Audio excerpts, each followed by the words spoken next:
Welcome to Royalty Real's Real podcast. Real conversations, real people, real life.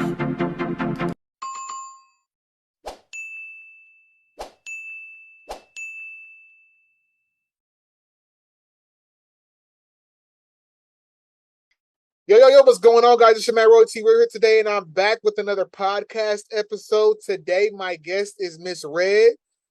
Hey.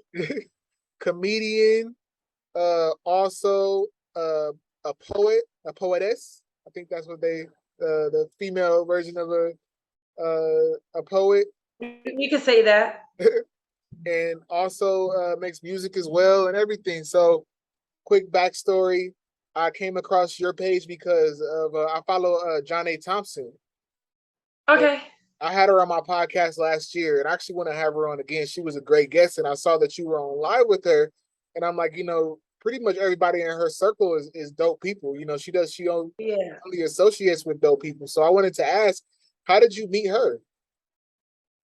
Honestly, it was just passing each other up. Like, we just happened to pass each other up, whether it was online or in person. That's just kind of how it happened. That's real dope. That's real dope. Have you guys ever done any shows together? Yeah, we have. We've done shows together. We actually, she rode with me one night. Really? Yeah, it was fun. We had a good, I like watching other people's comedy because it gives you like a different point of view, even if it's something that you already talked about.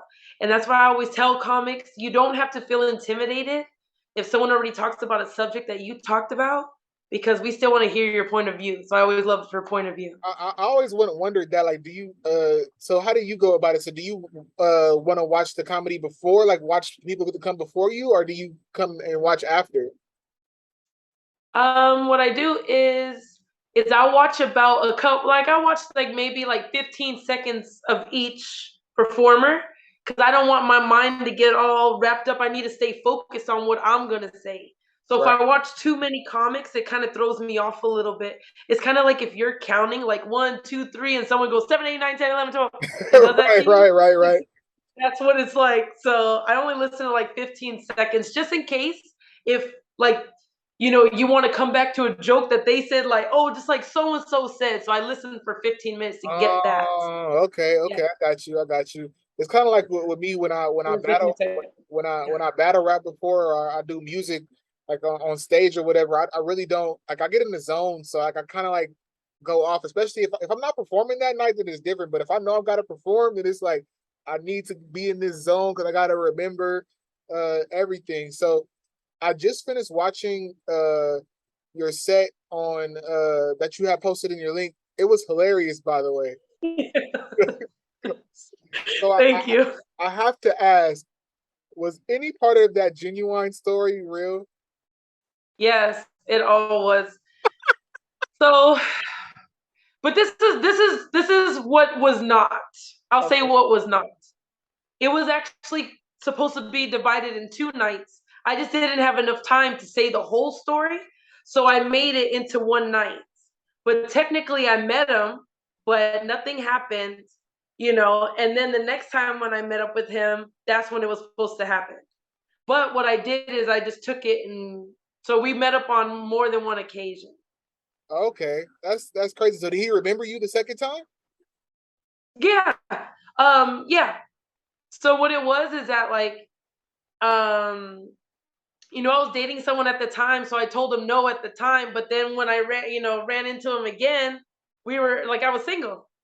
So, but that's why it was going to be cool. But then all the other stuff that happened. So it was really a crackhead girl in the room and everything. That has to be like, you know what? I'm gonna spare him, and I'm just gonna say she just looked like one. I don't know if she really was one. That was just my expression to describe what she looked like to me. Right, I get you. Genuine is getting lit up right now though because of how his dances have been on his concerts as of late. I mean, some people, You know what? don't have it anymore. You know what though? Can I be real? Can I be real? Please. Go ahead, be 100% real. You're so podcast. You said 100% real, 100% genuine. No, real real life, like no lie. He gave us so much of him. Like I'm gonna let him get away with whatever he does. He could get away with it. It's okay. He gave us so many years of his life. His music is phenomenal. It's different. His voice was different. He was just a totally different breed to me. Like no one even wants to go up against him in verses. Where have they been, or did I miss it? I don't think anybody has wanted to go, but do you think he has 20 songs to go against somebody? Let me tell you something about because I'm a fan album. too, though, but like hits, not album cuts, like hits. But it's not hits, it's verses. True. That's what people forget. His album smashed on a lot, like the whole album smashes on a lot of these singles that we're talking about that made it really big. The senior album, coldest. That was so cold, it was crazy. So I'm giving him his props, you know? Hey, Genuine, yeah. That's dope. So no matter what happens, it's okay. It's okay. Let him live his life. You know, they're gonna do crazy weirdo shit. Why not? Like I just think he was a sex symbol for how long? Let him have some fun. I think it's funny, and to be in today's society with social media, you got to be able to take a couple jokes. And I don't think he really lets it affect him, because the fact is, you were there at that show to film what he was doing, so you bought the tickets. So it's a win for him either way. Exactly. So yeah, no, exactly. But yeah, no, that was definitely interesting. So you said at that same show, Jodeci was there too? Yeah, they were there. They were in the lobby when I first showed up. Were you starstruck at all? No. No. You know what? Don't get me wrong. I love Jodeci. They cool. Don't get me wrong. But there's only certain people, and I can pretty much count on one hand who those people are that I would be like this over. You know what I'm saying? So yeah, no. Like for instance, when I met Prince, that was like, oh, wow. I can't tell you. That was my biggest one. Yeah. So I went to Las Vegas, and he used to own shares of the R.E.A.L, the casino. That's why it was always lit up purple for a long time. Right. And he had that club 3121 there. So didn't he have a residency out there for a while too? Yep. Yep. So yeah, so he was performing there, and I always wanted to see him perform. So my mom bought me the tickets. Screw it. So I went to Hollywood, and I rented out the outfit that Apollonia wore when she was on the back of the bike. Fire. And so I got hair pieces. I did the whole thing, and I said, I'm gonna go over there, and I'm gonna go dressed just like this. So all night, people kept taking pictures with me because they thought like I was like an actress or something, because I was all like decked out, right? This is before I was a comedian or anything. I was just, like just a regular person, but everybody thought I was somebody. So he comes out, and I didn't know, but he like picks a chick to come on the stage. Mm-hmm. And he pointed dead at me like, I want you to come. And I was like, I went like this. But this was sucks. If you've never been to a Prince concert, you probably don't know this, but he is late, very late.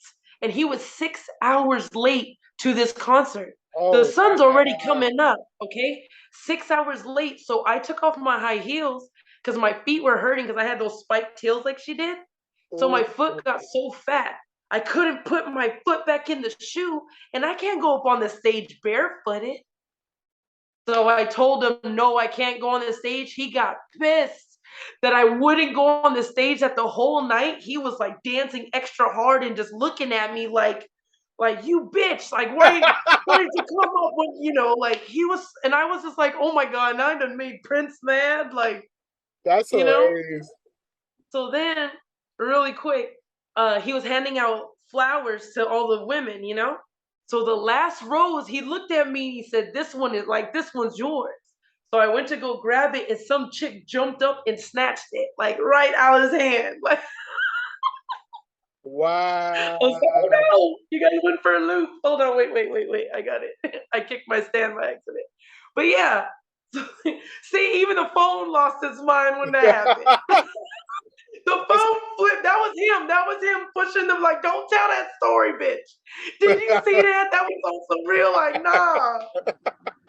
Shut your ass up. But at least you got to say that you got the story of the fact that he invited you on stage. You know, like that is but a story. And that's the only reason why I didn't go is because I couldn't put my fat foot back in the shoe because it was so swollen. Dang, that sucks. Where was so you said it was in Vegas though? Yeah, it was at the club 3121. Because those are his two favorite numbers. So that was his club.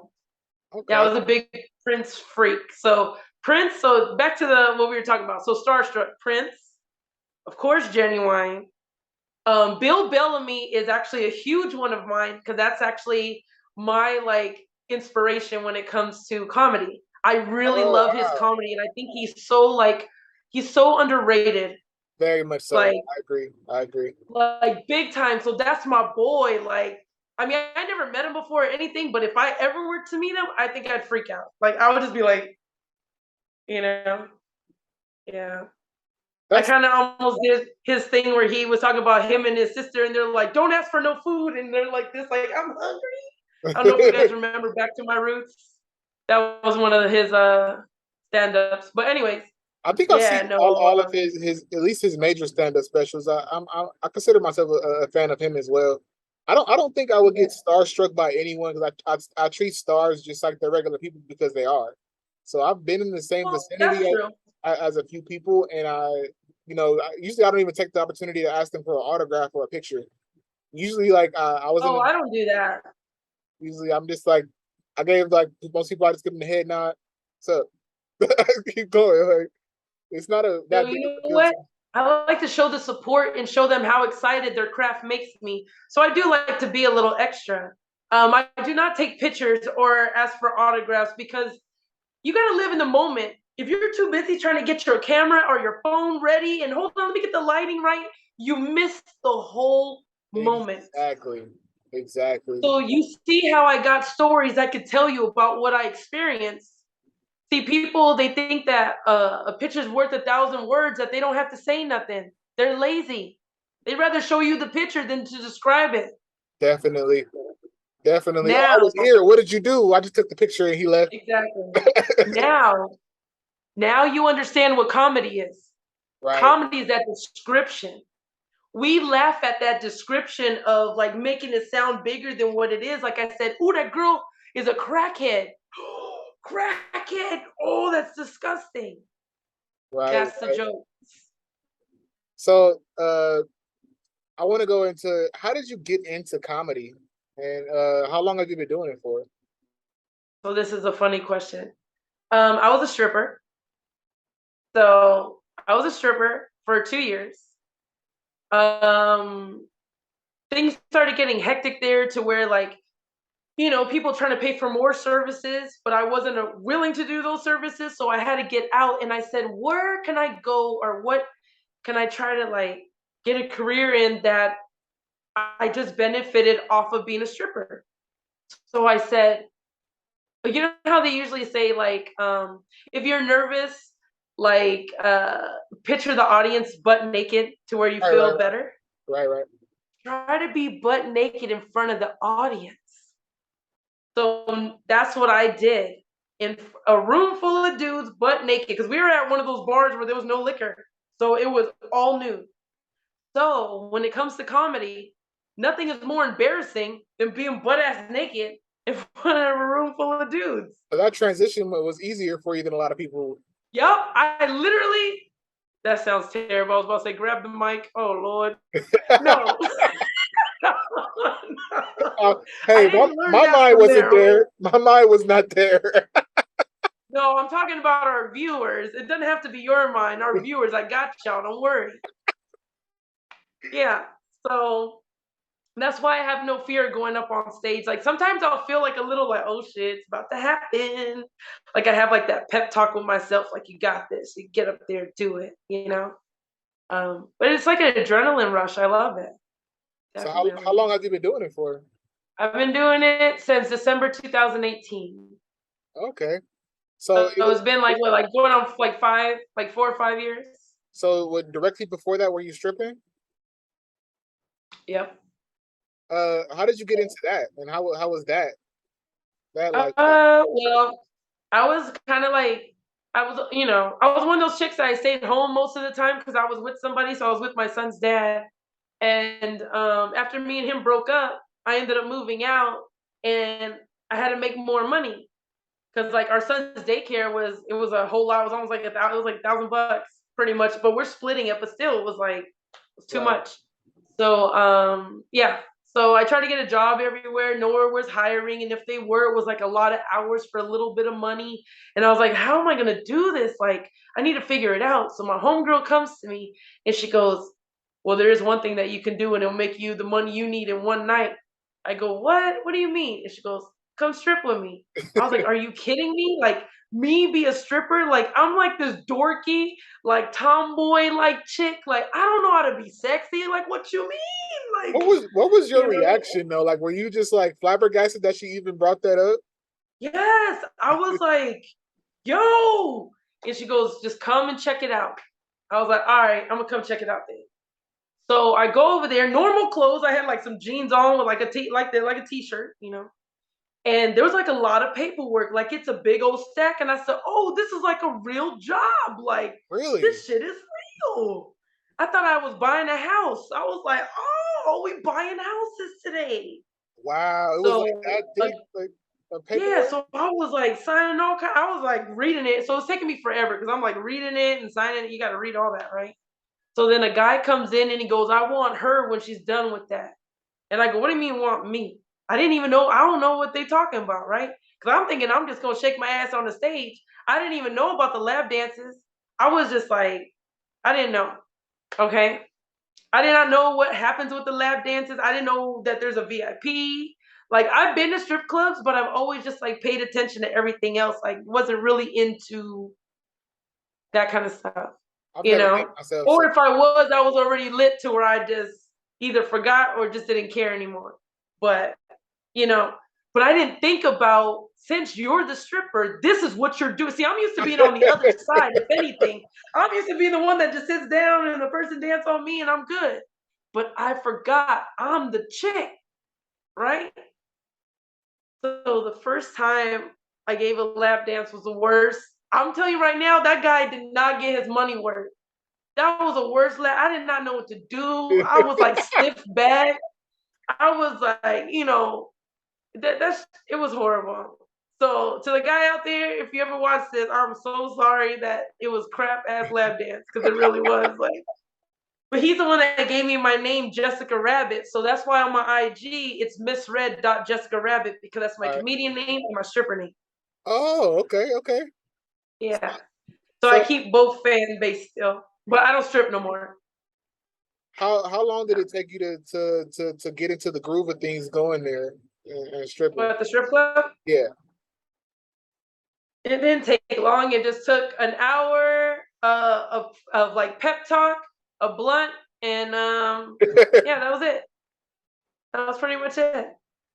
Because like when you smoke, you feel like more relaxed. See, the thing was, I was so uptight. I was like very uptight, so I had to just relax. And then I realized you can't be eating all the tacos off the taco truck. Fellas, let me tell y'all something. These women ate all these tacos off the taco truck, took a shit in the back, and let me tell you, there is no showers, boo. There's no showers. Ooh. There's barely even a sink like this big. Like the sink you guys use in the bathroom when y'all go wash your hands at a strip club, that's the same sink we got. So you think that they go wash their booties? No, guess what they do? They rub all that taco meat all over y'all. Yeah, be careful. So you know what I used to do? I wouldn't eat anything. I would stop eating by a certain time, to where before I got in the shower, I handled my biz, got in the shower and came to work. And the only thing I would like drink on just to keep me going is what's it called? It's like some juice. Like no, what was it? Jamba juice. I used to get a large ass Jamba juice. And so when I would sweat, it smells like fruit coming out my pores, not fucking tacos with the cilantro and the onions. That's what you're smelling. So mine smelled like fruit. Like it was all fruit, because I used to get banana berry. They even stopped making it, but I asked for banana dip. Yeah. That's crazy because I've never actually been to a strip club, and that's one of the reasons why I've never done it. I said, what if a girl starts shaking her ass in my face and I smell shit? No, you know what happened one night? Let me tell you. A dude worked at Target, so you know they got the light colored pants. Mm-hmm. He should have taken that off. This chick started her period on his lap. Oh my God. I wish I was lying. Her whole period, like, I mean, it just came out of nowhere. Like, I mean, it was like a murder scene on his pants. And those are his work pants, and he got a girl. So he came back and told us what he had to do. He left there all pissed off. He went down back to his job, went in through the back, had the homie go snatch him an extra pair of pants from the front real quick, and he switched them out before he went home. Wow. At that point, like, what does the girl do? Like, is she done for the night or what? Yeah. Well, let me tell you, when I was a stripper, I didn't work on my period. That was my time off to myself, like where I wasn't working. Because I didn't feel sexy like that. Like, I don't like that, right? So, but these women, see, I had a daytime job too. So I wasn't just working at night. I was working 8 to 10 hours a day during the day. And then I was working like 5 to 7 hours at night. So when I was doing that, Oh wow, you're plus being mommy and all that stuff in between. So I was like never sleeping. But but yeah, no, that was a crazy ass time. But hey, you gotta do what you gotta do for your kids. So that's the reason why I did it, is because I had to get child care for my son. Do you have any regrets looking back on that time in your life, or you think you enjoyed yourself? I loved it. I'm gonna be honest with you. It felt like I was somebody else. Like it felt like I was in a disguise and I could do things that I like never would do as myself. You know what I mean? And I'm not talking about having sex and shit. So everybody's mind goes there. I'm gonna let you know, nope, it's not there. But just like, I mean, just even the dancing, because I did let the people feel on me a little bit. Like, you know, they paid extra to touch my butt, or they paid extra to touch, you know, okay, whatever. But it was just like a different world. Like I can't explain. It's hard to explain. Like you would just have to. Have you seen the show P-Valley? Yeah, I love that show. I was gonna ask you, do you think it's an accurate portrayal of the lifestyle? You know what? I will say this is like the strip club I worked at was a totally different vibe. Um, Me and all the girls actually got along very well. Like there was hardly ever anyone fighting. Like, and we all looked out for each other too. Like, hey, come get this money. Oh, like they'll be like, hey, you got a friend for my homie? Yeah, and I would go get. Like we had a lineup. Like we'd go all get each other in a lineup. So there was a lot of love at mine. We didn't go through all that stuff. So I can't say that because that wasn't my experience, but maybe that was somebody's. Because see, when people make these kind of shows or movies, it's coming off one point of view. Exactly. How many, like, what are the odds that one point of view is going to touch every stripper across the world? True. And I'm a big. So I can't sit here and say it's technically my experience, but I I'm feel like pretty sure we it's all have somebody's. different experiences, and we can be in the same place at the same time and have two different experiences. So yeah, Yeah. that Like is. I can hear something, the same thing that you're listening to at the same time, and I could say, that shit made me mad. You're like, you know what? I understood the point. I mean, Right. That's why we're it's all kind of entitled like that. to our own opinions, and Yeah. that's what part of the reason why I do this podcast, to have the tough conversations. And it's okay to disagree, and we can still be cool at the end of the day. Look, Yeah. okay, I saw it this way, you saw it that way. Okay, great. Next topic. Okay, like you don't have to resort to name calling or anything like that with somebody just because you don't agree with what they say. Unless you voted for Trump. No, I'm kidding. Bad joke. I mean, kinda, yeah. I know I'm messing with you. Hey, it's just a joke, guys. I actually lost a friend over that, actually. That's what I'm no, but that's the point I'm getting at. It didn't matter how bad it was. People took that shit to heart. Like, Right. that's it. We can't even be like they literally blocked you. Like they lost your number. Like they were no joke.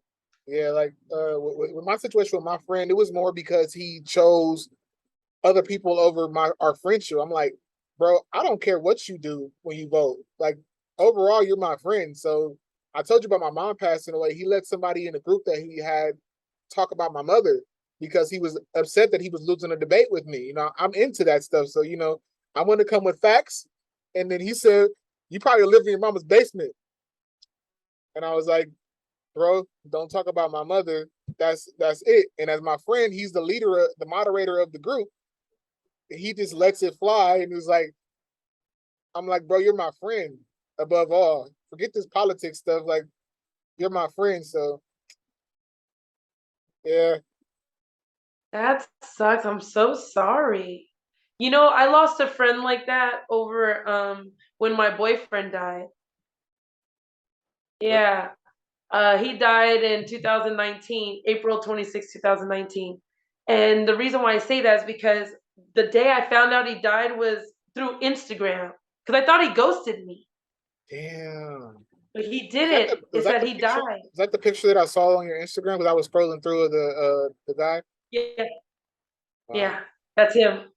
He was a rapper. His name was G.I. Fleazy. Yeah. He was a rapper from Indiana. What happened? Yeah, but huh? What happened? So okay, so it was like this. So we got time. I can tell you that. Yes, we got time. We got time. So, me and my homegirl, like, okay. So there's the guy that I think is cute, and it's his birthday. And my homegirl goes, hey, if you want to go out to his birthday thing, we'll go. I said, cool. But what I didn't know was that it was at this real fancy, big ass like club that like had performances, all kinds of shit, right? So it's almost like $100 to get in there. Oh, wait. So I didn't know all this. I'm thinking like $20, $40, you know, because we're chicks, you know, cheap. So we go up there. The parking's 30. I'm like, oh my God. I was like, y'all gonna detail my shit too? Like, what we finna do? You know? So, yeah, I was like, it's a lot. I want my shit spick and span when I come out. Yeah, man, like, better lick them hubcaps. So then, so then we go up to the door and they're like, yeah, it's $100 a person. And I'm like, oh my God. So my homegirl goes, no, I got you. And I said, all right, because I only brought a card. She brought cash. So I said, I'll get our drinks. You paid to get in. Cool. So now we going in there. And the guy that I originally went there for had 2 other chicks with him. And I'm looking and he goes, look, ladies, I told you I found the 3rd. I was like, no. Nope. Mm-mm. So I got really drunk, right? I was like, yo, I'm mad. I'm throwing down the shots. I got these like high heels on, and I'm like, oh my God, you know. So actually, you know what? Hold on 1 second. I actually got the high heels. I'm gonna show you.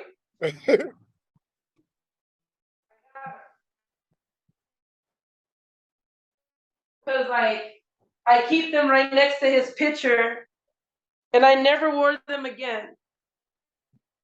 These were them. And I keep it right by his picture. Okay. So those heels were hurting because I just bought them. And I wasn't used to walking in them. So at the end of the night, I'm struggling. I'm about to like literally fall over because I always tell people a real woman never takes off her shoes no matter what. So I refused to walk on the bare floor. I just couldn't. So I'm like running to each side of the room, like stopping and like leaning my butt and running to the next side, like trying to make it out the door, right? So I finally reached outside. And my homegirl's like, bitch, you taking forever, right? So she's like, I'm gonna go get some hot dogs. I'm gonna get you one. I said, okay. So I'm leaning there by myself, and some creepo guy is trying to come up to me, like, and say something. So out of nowhere, Fleazy jumps out and goes, babe, there you are. Come on, girl, you over here tripping. So he picks me up and like moves me, and the dude goes, hey, homie. He goes, hey, she's mine. You got a problem with that? He goes, no. He goes, all right then. And so he saved me because some guy was going to try to mess with me. So that's real dope. Yeah, so he goes, hey, I could take you to your car. I mean, it seems like you parked kind of far. Because like they parked me like really far, and they just handed me the key that said, we're off work. Go get it yourself after $30. So he said, I don't think you're going to make it in those heels. Let me drive you to your car. I said, nah, what are you trying to kidnap me? I said, oh, you think you smooth? Huh? He goes, no, man. He goes, come on, girl. So I get to the car. He takes me. I pull out some UGG boots. And he goes, oh God, why you pull the ugly ass shoes out? I'm like, what you mean they comfortable? He goes, I ain't gonna lie. If I would have saw you wearing those inside, I never would have talked to your ass. Never. Wow. And I said, well, I just pulled them out now. He goes, I'll give you a pass because your feet hurt. And you did keep the heels on until you made it to the car. So I'll give you that. I said, cool. And so I told him, well, thank you. And I took a wad of weed that I had and I put it in his hand. It was Blue Dream weed. And I put it in his hand. I said, thank you. He goes, did you just hand me a bunch of weed? I go, yeah. He's like, you're different. He's like, yeah, I'm going to get your number for real. So we were dating for 3 months. Everything was cool. My grandma used to call him Grills because he used to make grills out in Atlanta. So he was, that's what he did. That was another side job. And so, damn, I hate when I lose my train of thought. I was getting there. Oh, yeah, because we're going to that part. So, yeah, so we were dating for 3 months, and Nipsey Hussle died. Right. And I was like, oh, my God, Nipsey, because he literally just met Nipsey and was going to do a song with him. Really? And he dies, and he goes, yo, so he was just like, oh, no, we're supposed to make that song, right? I go, damn. So then I told him, I said, I love Lauren London, and man, I can't imagine what she's feeling right now. I can't imagine loving a man so much and you lose him. Right. A month later, I lost mine. And I know exactly, I didn't have a kid with them, so not to the extent that she did, but I know pretty damn well what that feeling's like. A month later, I always tell you not to compare your struggles and your grieving with somebody else's, because you don't. Yeah. It's real to you, and that's how it's all about how it feels to you, and it's real to you. So. Yeah, but I'm just saying I had no idea, but now I can honestly say I definitely, if anything, have an idea now. So what ended up happening with him is that he told me, so we didn't make it official. We were just like dating. We weren't boyfriend and girlfriend yet. So I saw him on that Tuesday before he died, and he goes, hey, I want to talk to you on Friday. Come on Friday. I got a surprise for you, and we need to talk about a whole lot, because he wanted to like make it official. So I'm like, all right, cool. So he goes, you better be here on Friday. You better not, ghost me. You better not show up, and you better be here. And I said, I'm gonna be there. So that day, I'm hitting him up, blowing him up. Don't hear nothing. And I'm like, damn. So then 2 days go by, I hear nothing. Because think about it, we didn't get to the part where we met each other's like moms and friends. So I don't know nothing. So now 2 days go by, and I'm like, yo, like, you good? Like, hey man, just let me know you're okay. And then a month goes by, I didn't hear nothing. So I got mad. And I said, you know what? I think he ghosted me. Oh, another thing I forgot to mention, I drove by his apartment and saw his car parked there. So I figured he was just ignoring me. I was like, all right, cool, whatever. I don't need you. So I go out to the club, and, I do like an usher. Go out, no one has to call. But anyway, so I found a guy. That sounds terrible. I met a dude there. That sounds bad. So I met a dude there, and I ended up going back to his house, whatever. And this is what's so crazy. So he tells me, hey, go make yourself a drink in the kitchen. I'll be right back. I said, okay. I walk to the kitchen. I trip over a box in the kitchen, and it says a George Foreman grill. And I look like, because I used to call him George Foreman because he used to make the grills. Okay. So another thing is he always had these ice cubes that I could never like get out. Those big old block ones that don't look like 4, but they're like really big. Yeah, I know. And so I can't bend them out. And I always used to be like, why do you buy these? This is so dumb. This guy had them in his freezer, and I'm like, that's 2 signs already. And I said, you know what? I gotta go. I can't do this. So I ended up leaving. And 2 days later, boom, the R.I.P. popped up on his page, because they finally got a hold of his account to where they could post up the R.I.P. And I happened to see it a month and some change later. So I didn't know he was dead for a whole month. Wow. But once I seen like someone post up, I reached out to his mother, and me and her are actually really good friends till this day. So yeah. Wow. Wow. Yeah, I talked to his mom. Like, she's dope. I love his mom. Well, my sincerest condolences as far as that goes. So Yeah. another question I have for you is when it comes to comedy, how do you formulate your sets? Because you did a pretty much a 25-minute set on that show that I saw. That's a lot of material to remember and all of that. Did you have to build up to get to that, or how did you start? Was it like 2-minute sets or 5-minute, whatever? So when I originally started, I didn't know about doing time sets. So I just used to go off a whim. I didn't write nothing down.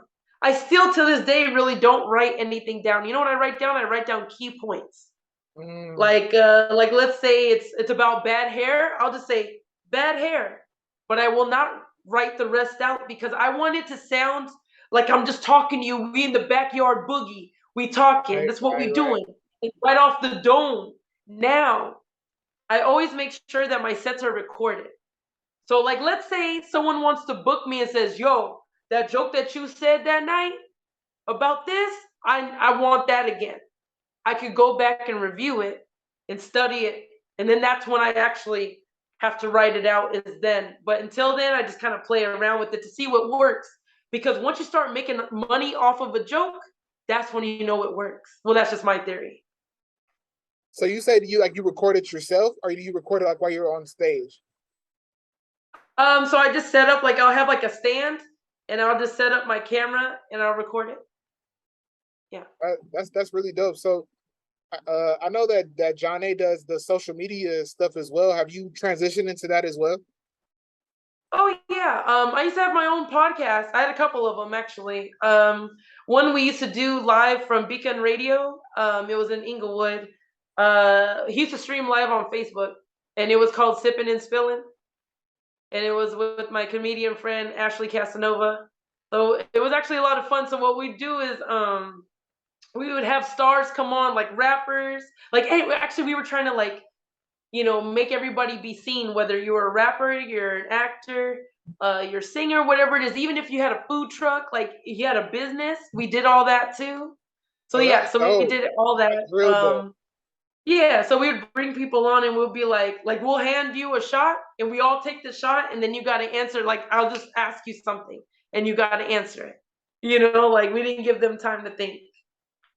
So it was a lot of fun. So I did that, and then I was also part of the Gas Mask Tribe. That was actually on live as well. We got a lot of reviews. Unfortunately, me and one of my co-stars, we got into a little bit of a disagreement. So that one got the most views. We're like, oh, okay, well, great. See, people really like conflict, and they like Oh messed yeah, up things. definitely, Like definitely.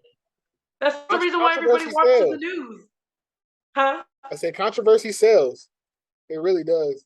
Yeah, I did that, and then I just did I've done plenty of podcasts. So yeah, podcasts are definitely fun. What about like any skits? Have you gotten into that yet? Have you thought about? Yeah, so there's the comedian barbers. I don't know if you follow them, but there's like 4 or 5 barbers, like Dice and Garrick. So like they do these funny films for like barbers. So I did 2 of them with them. So that was fun. Okay, well, send me the link to those. I'll post Yeah, the I'll send you the links to those. all the links to those and put I've done that. I've done music videos. I've been in, I have a music video with my homie Young Music, so I could definitely. I'll send that to you too. well, like Yeah. you were in it, like were you like singing and Okay. rapping? So there's a couple of different Young Music. So don't quote me if you guys are thinking of like, I don't know which Young Music you're thinking of, because I know that there's like a couple of them out there. But when you see the video, you'll see. It's called "Let Me Show You," Young Music, and it's like it's kind of like back in the 90s.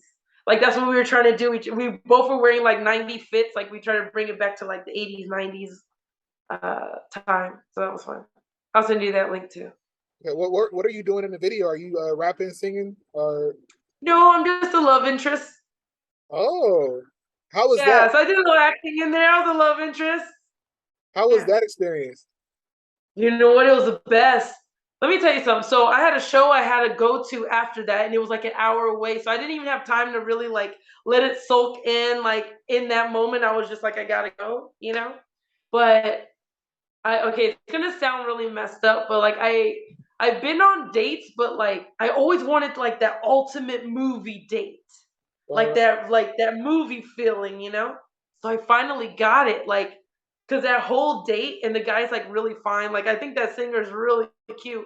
So I was just like, wow, it's kind of like I'm acting in like the dream date. So it was cool. That's what I kind of felt like. That's Yeah, really, really dope. made you feel like really attractive, like I'm the love interest in this dream date that we're doing. Like I loved it. So yeah, it was fun.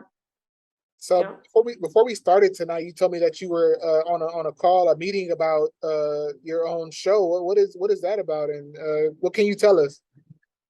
So with that, it's gonna be in North Hollywood, California. Um, yeah, what we're gonna do is we just want to like bring as many comedians together as we can, how many artists together as we can, because we kind of want to be like a networking thing, and That we want to like we just want to bring everybody together, just like a positive vibe. Because you know what, a lot of times is that entertainers need to be recharged. They get drained every time we do a show. We're drained a little, and that's what people don't understand. Because we're giving out our positive vibes because these people had a hard day. These people came to come see us because they just broke up with their girl, or they, you never know what the case is, but they need a laugh. That's the real reason why they're there.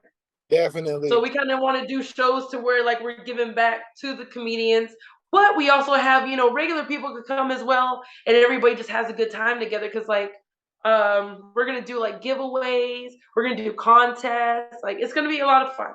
That sounds Yeah. awesome. That sounds awesome. When do you expect this to launch? We're well, we just had I was like, we just had our meeting. You guys just know that. So, anyways, yeah, we're just having our meeting. So we're thinking more like around Halloweenish. So we're gonna we might do like a Halloween show where it's like costume contests and stuff. So That's really that'd be dope. I good. told you that's when I'm releasing my music project on Yeah, Halloween. I'm in honor of my mother. So yeah, nice. Yeah. So yeah, that's what we're gonna do there. Yeah, it should be fun. It's just we just want to create like a positive atmosphere. Yeah. that's that's really dope. I fully support you. I'm glad that I had the opportunity to get you to come on here. Uh, Hey. Another question that I have for you is uh, I asked you like, what are you passionate about? And one of the first things you said was you are a proud mother of an autistic son. Yeah. And I want you to tell your story of like how did you find out and how do you cope and everything. One of my nephews is autistic as well, and I always said that they're children and they're special and they are great. Like they have their own personalities and everything. Don't treat them like there's something wrong with them because Exactly. So, okay, so I'll start from the beginning. I didn't know while I was pregnant. I mean, there was no like, well, we did get in a car accident when I was pregnant, so we don't know what it could have been, but then it could have been hereditary because his dad has autistic people in his family, so we don't know what did it. But we did get into a car accident when I was pretty much about to be due. Like it was like on like December 2nd or 3rd, and my due date was Christmas Day. So yeah, so we ended up having them early. We had them on the 19th because of what happened. December 19th? So huh? December 19th? Yeah, December 19th. Yeah. That's my wife and I's anniversary. Really? Yeah. Wow, that's dope. Hey, look at that. Yep. December 19th. Yep, that's when he was born. So when he was like when he was growing up, like from when he was first born to like 11 months, he was on track. All the milestones. Like first sitting up, first crawling, walking, all that. Right. As soon as he got around the shots, like those flu shots and all that stuff that they make him, he was different. And I was like, and I know people all the time say that, and then other people say that the person's crazy. I really believe it. I'm saying my own personal opinion. I'm not stating a fact. I'm stating an opinion. I want to voice that out. But it's that he was acting different after he got those shots. So I really don't know, like I said, if it's hereditary or if it, like, I don't know what it is. But so we found out a little bit later. We found out he was like 3 or 4 when we found out. Wow. I'll be honest, it was a huge struggle for both of us. It was even more so for me, and I only will say because I felt like I did something wrong while I was pregnant. I feel like maybe I could have done better, or maybe, like, because I didn't drink, like, no liquor, no wine, because a lot of times they go, you can have 1 glass of wine. I didn't do none of that. I didn't drink that. I didn't even do energy drinks. I barely even drank soda. And when I did, it was a caffeine-free ones. Like, I was on it. And I was reading the Mommy to Be book. So, like, when it said, oh, his heart is growing, I ate beans. When his brain is developing, I had avocados. Like, that's just, so I was doing the whole thing. So when I found out he's like that, I felt like, what kind of woman am I? Am I not good enough? Why was I punished this way? Why did this happen to me? And I had postpartum depression.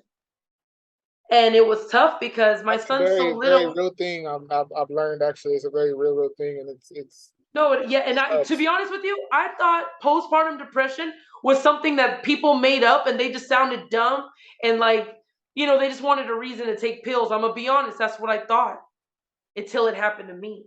a lot of times And that's what wakes us up, is going through something ourselves, and then like you'll see that, oh shit, people weren't lying. This is real, and I'm in it now, and it's like you look back it and was tough to, like, I wasn't the type of mom that loved right away. I don't know if that makes sense. I don't know how harsh that sounds, but, like, I didn't know what to do. Like, I was just like, I kind of want my life back. Like, this is a lot of work. This is more work than what I thought. Like, this is doing a lot. And these are the things that people are afraid to talk about. No one wants to talk about this part. Everybody just wants to make it sound great so every parent can sound like the best parent. But it's okay to say you felt certain things. It's okay. Because guess exactly. what? My actions were, I still took care of them. I still didn't let my feelings mess up our bonding time. And what's crazy is it took one time, it was like maybe like a month in, I'm still trying to adjust to waking up at certain times and I'm still trying to get it together. And he looks up at me and he smiles. And then he tries to grab my finger. And from that moment on, I felt like I never had postpartum depression ever. Like, it felt like it was like never there, like it just went like Wow. gone. And from that moment on, I've been the biggest mama wolf. Like, I wish, like, I'm like this. I wish somebody would, like, no, it's mine. Like, I'm so, like, it's crazy, but it's a real thing. And I'm not afraid to talk about it because I know some women feel the same, and it's okay. Because you How know old is what? he now? He's 7. He'll be 8 in December. That's awesome. So Yeah. I know that autism is a spectrum. So, like, is he functional? Like, I saw that you had posted something about he really likes koi fish. And I thought that was really cute, actually. Yeah. Yeah. So what it was is that he's becoming more verbal now. He doesn't really talk, but he could do things on his own. Like, honestly, he cooks his own bacon. He cooks his own eggs on the stove. He throws stuff in the microwave. He makes his own stuff. And if you put a computer in front of him or you put like a iPad, he's gonna like act like he's been doing this for years and just saw it for 2 seconds. He's one of those kind of kids. Like, he catches on to things real easy, you know. Um, and he puts the soap in the laundry. Like, I'm teaching him how to take care of himself, because this is what sucks about autistic kids. A lot of people say this, oh my God, I'm so sorry. I'm so sorry. Why? Why? Because I'm not. Because guess what? He has the ability to use a different part of the brain that we never will. Never. Exactly. Exactly. Never. And it's also like this. He can tie your shoe, but he can reprogram some shit. Watch. That's So when how. you see people with the Velcro shoes, nah, he's smart. Leave alone. Leave that boy alone with the Velcros. That's how that's how my nephew is, and he's such a. I tell my sister all the time that he should be an engineer because he likes to take things apart, but right, and putting them back together. Yeah, you watch him, and then he's just sitting there. It's back together now. Like the first time, I was like, "You're gonna break it." Nope. And get this, you want to hear something messed up? What happened to us if we were to have done something like that? Pull the toy apart. We would have got an ass whooping. Oh, yeah. We would have got the toy taken away, and we would have got nothing on our birthday. Honestly, so guess what our parents did to us? They fucked up our creative mind. Definitely. Like, so wait, are you a parent? I have a one daughter. She's 18 now. Okay. Well, no, that's great. It doesn't matter how old they are. No, but what I'm saying is that you went through fatherhood. So after being a parent yourself, don't you realize that our parents didn't give a shit about us? They did not give, I'm going to say it again for the people in the back. They didn't give a shit about us. This is how bad it was. You was at someone else's house. They didn't even have the number to. They didn't even have no address. They didn't have nothing. And you eating food at these people's crib. You don't know how they be living. Seeing roaches on the wall and act like they weren't there. That's what you did. That's what you did. Still eating really, the food like it's the thing to do. I'm really a big advocate about breaking generational curses because a lot of the things that we were taught, you know, oh, you get your ass whipped because you talk this way, or because you said why, when really you were just curious because you wanted to understand why are we doing this. So that's not a problem. Well, you want to know why? Because they didn't know either, and they didn't want to look stupid to no kid. So of course they're gonna say something like that. Oh, you being disrespectful, and you know this getting hit real quick and stuff. I'm writing an autobiography right now, and it's therapeutic for me because I'm coming to the realization that at certain points I was abused. Like I love my parents and everything, you know, I love my mom and I love my dad, but you know, like they made mistakes as parents, and a lot of parents don't want to hear that. Well, I did the best I could. Well, the best you could was fucked up sometimes. And yeah. I don't want but you know what's so sad? It's like a generational thing because it's like that was what they all did though. Like there was barely any parents that I remember that was like, your kids can't, well, I'll be honest, it was my white friends that could never come over. They were always the ones that weren't allowed to leave the crib and all that stuff. You know, all of us, we all got together, slept on each other's floors and did all, you know what I'm saying? Like freaking slept in a tree house. Like who does that?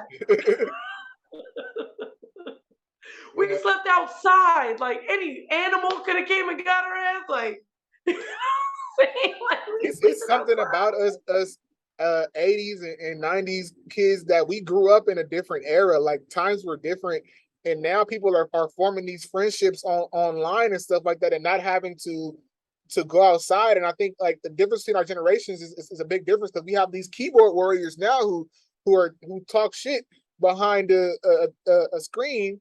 But in real life, you're going to get a receipt for that in real life. You know, you can't say anything because, you know, that some boy or some girl is going to pop you in the mouth because you said something you shouldn't have said. Yeah. So exactly. No, it's see ours, the way we used to do all that and meet someone from somewhere else. Remember, we were pen pals.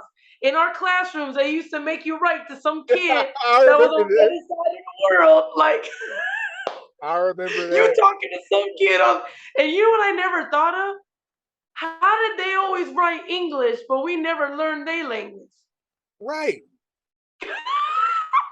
Right. They always wrote in our language. We never wrote it and writing back in English, and I'm just like, hey, but why don't we learn? They learn in English. Why don't we learn that? And wait, why is their English better than ours? Why they spell things correctly without acting like you're writing something else because you know you fucked up? And their handwriting be all nice and stuff. Like with the bubbly letters for no reason. Like, right. That is something that you and I. You know what's funny about the bubbly letters? It was always some chick that was like okay looking, or some chick that wasn't cute at all, but she had like the cutest writing. I think that was every school. You always had somebody like that. Yeah. That's so funny. Now everybody with good writings be like, oh, F you, Miss Red. Oh, my handwriting is awful though. I can't even. Mine's horrible. Mine's like chicken scratch. Like that. Oh, mine too. Like my writing was so horrible growing up. Everybody was just like, "Did you really write it?" Because I'm such a quick thinker, especially when it comes to writing, and I would write so fast that my words would be like, close together. Yeah. But it made sense to me. I could read it, but everybody else, you need to space What your does stuff. that mean? What's this say? And then what's funny is sometimes you'll read it and go, "Oh, I did kind of mess up on that a little bit. I can tell why you thought it was a T instead of an L. I feel Exactly. Exactly. I thought I would grow out of it, but I think it's just the way my mind works. I like even with writing you lyrics. either got it or you don't. Right. Right. That's what it is. Unless you like concentrate hard every time you write, try to like fake the funk, but one day you're gonna get caught slipping. Oh yeah, definitely. Just like them catfish people, gonna get caught slipping one day. Oh, don't get me started on that. On that, I love that show actually, but That was a good show. It's funny. It's gonna keep going on for a long time because people are gonna keep doing it. It's funny because we grew up in the era where people were catfishing and we had no idea because we had no idea who we were talking to in those chat rooms. In the loop and all those, right? all the party lines. The party line. People remember the loop? There was a loop. I don't know. Yeah, party lines, all kind of stuff. I remember the party line. Now I remember people used to lie. They butts off on there. Yeah, I got a big. They used to describe their friends, so when you'd go see them, you think you're with the friend and you're not. You're with the ugly one. Right. Oh yeah, that was catfishing back then. You had the fine one, and they bring them along with them, and you go, and then when you realize, you go, oh shit. And by that time, it was too late. You got to just take the L. You already went through it. You just got to see it through. See it You're already fucked up enough. You got to see it through. Yeah, it's kind of like when a guy goes to a chick's house and it's all fucked up and she looks all fucked up and you're like, I drove so far, I might as well still smash. That's why I'll give it up to dudes. Y'all will still smash. Y'all will take it. It's like you're taking one for the team, but for yourself. That's just taking one for the team, but it's for yourself. Okay, usually I gotta figure out what part I'll make a clip of, but I'm gonna make a clip of this for the put it on Instagram. You're taking one for the team, but you're taking one for yourself. Oh man, that's the truth. Though. That's exactly what it is. It was funny back in the day when I was on those dating sites. I was on one called R.E.A.L. I don't know if you know about that one. And one of my friends, there was I'm not making fun of people, but she was not a good looking chick, Okay. And I showed my friend, and I'm like, "Hey, you know her?" And he was like, "Oh yeah, I went over there and spent the night with her a couple nights ago." I was like, "Really?"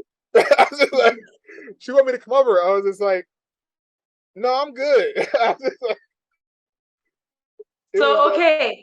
So is that how it is? If your boy says that like he kicked it with her or smashed her, she's totally off limits to you now? For me, yeah. But I know a lot of people that weren't like that. That are not like that? That weren't like that. Like they didn't have that same standard. Okay, what if you guys like dated and now you're broken up and it's like 10 years later? Is it still a no? No, don't no. Okay. I can't look at her like that because for me, you were always looking at her like that. If it was, you don't just magically find her attractive now. Like you thought she was attractive then, and you wanted to smash, and now you find your opportunity and you took it. And I mean, I can't be mad at you for that, but I can't as a friend. I can't do that.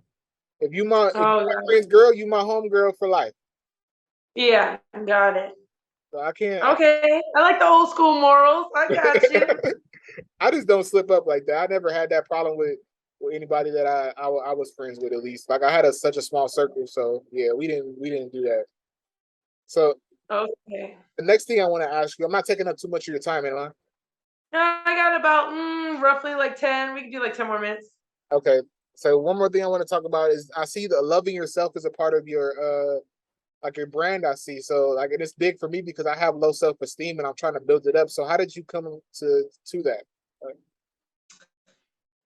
You know what it is I was so busy trying to be the stamp of approval. I was so busy trying to be what everybody wanted, like the Kim Kardashian. All the girls want to look like Kim because Kim is the it girl.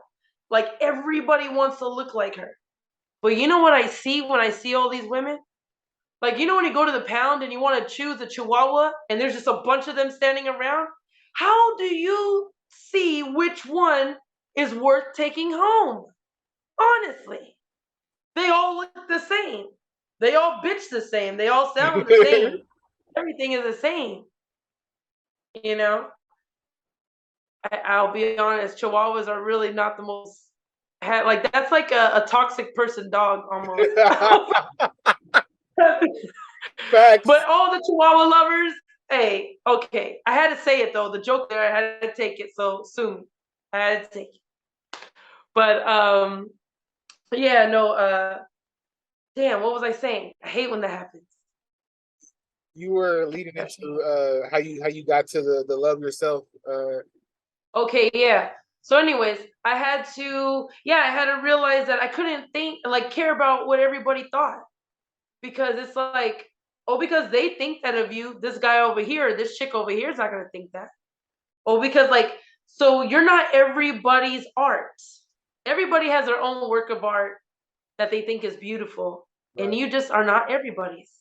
It's just like, what were we saying earlier? Like all the odds of it being like that one thing. I forgot what it was that we said about that, but it's just like that. Like you can't belong to everyone, but I will say this, is that because I give off such good vibes and good energy and I learn to love myself, every guy looks my way, even if they're not attracted to me, just to see what's going on because they can feel it. As soon as they just get a whiff of that, oof, some energy I want to be around. It doesn't always have to be like boyfriend, girlfriend, smashing. It could just be a vibe, that vibe. And then so people feel that and they go, damn, she's a comedian. She does shows. I need this feeling. Yeah. That's what I do. And that's what I try to do in my comedy. I try to bring light on to treat men better.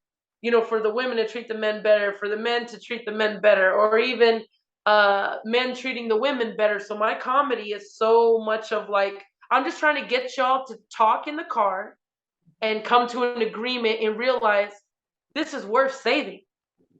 Because a lot of times when couples come out, there's something missing. They're trying to get that back, that spark. And so sometimes we need to just be the lighter that lights that back up. Because they're going to get in deep conversation, and if it goes well, it gets some ass. Period. That's so true. Period. Okay. Probably bomb head too, so you're welcome. So before we close out, I want to go on a lighter subject since we've got to talk about some heavy stuff in here.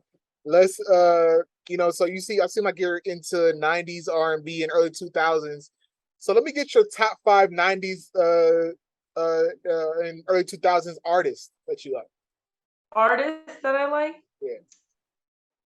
Does it have to? So it has to be the top 5, or can it just be some of my favorites? Because there's a lot.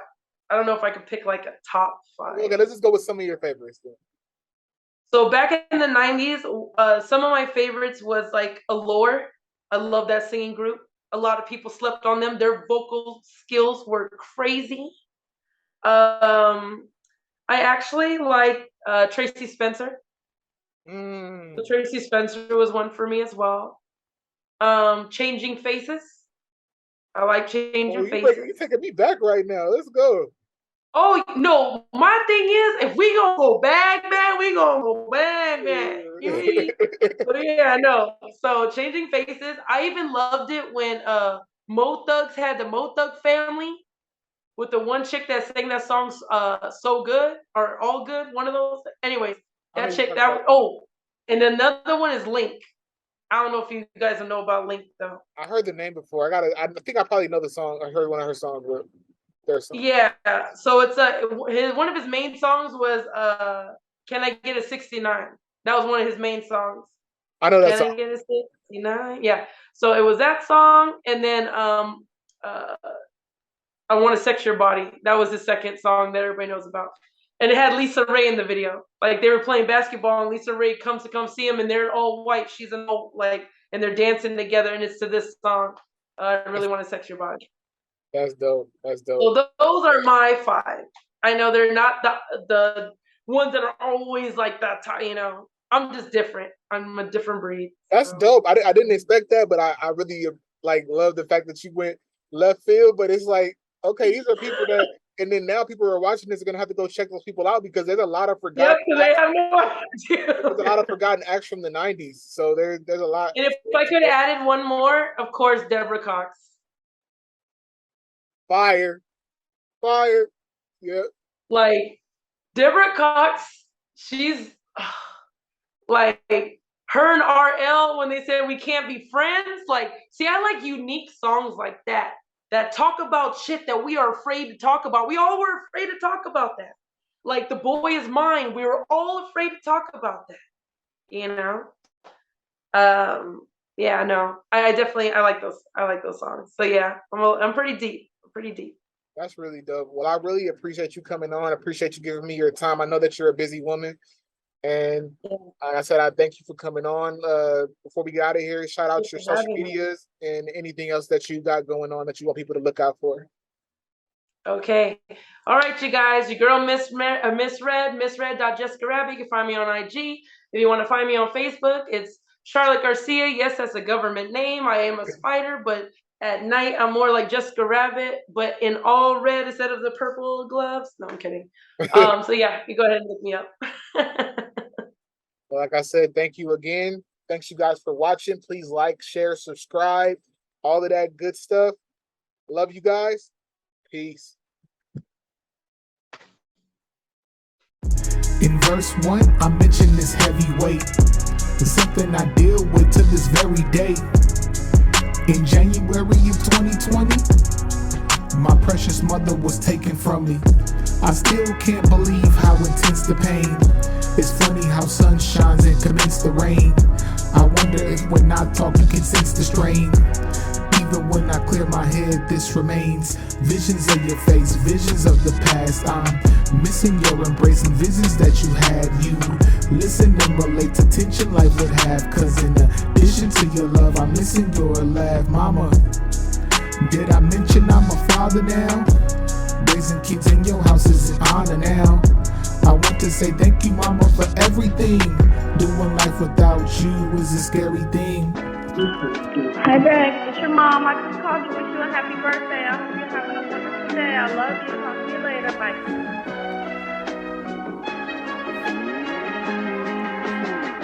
I thought